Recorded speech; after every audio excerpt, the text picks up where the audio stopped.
My name is Rick Cruz and I'm from the Purplemartin Society of North America, and I wanted to do a video on martins, something that's really not out there. I've been on YouTube and I've looked around. There's not a lot of stuff of a lot of good information. So I've been working with martins for almost a little over 20 years now.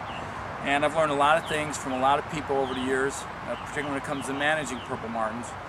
And there's a couple things that are near and dear to my heart, and one of the, I think, the greatest successes we've had with martins is the ability to use artificial nests. And I know some people have heard about them. They don't know how to make them. They don't know what it takes to do it. And I'm just going to give a little demonstration of how that works in the martin colony. It's June 24th, and we're in the middle of the nesting season right now. And I'm going to do a nest check. And I'm going to change the nest out, and I'm going to show you how we're going to do that with an artificial nest. And I got an example here of two of them. Okay, these are made out of insulating polystyrene foam. Okay, this is an insulating foam they use on foundations. It's 2-inch or 1.5 inches. And if you look, there's a bowl that's cut out in the center here. This is one. And these are specifically made for a Trio Castle martin house.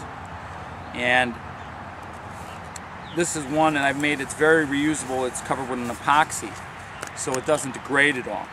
Over the years, you could keep using the same ones all the time, but you end up with it looking like this. And the martins will use them year after year, and eventually they just kind of degrade, so you got to make new ones. This one here is a new one. It's never been used before. So we're going to go over here to the martin house, and I'm going to show you what an artificial nest looks like when the martins use it. And just before we get started with that, I want to tell you the reason why we use this. Number one, this insulates the birds and the eggs from the elements here. Here in the Chicagoland area, the springs tend to be cold.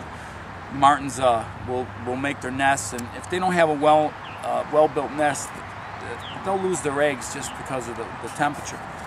I did not come up with this idea. This was developed by a guy by the name of Ed Donath of Arlington Heights, Illinois. He is the one that kind of pioneered this, and I learned this from him. These things are made with a special tool, which I will someday demonstrate on how they're made. But it insulates the young, and it also provides a great base for the birds to nest in. And it's really good for sub-adult martins to make a nest in, because a lot of times they don't have the experience to make a good nest, and they will lay their eggs right on this.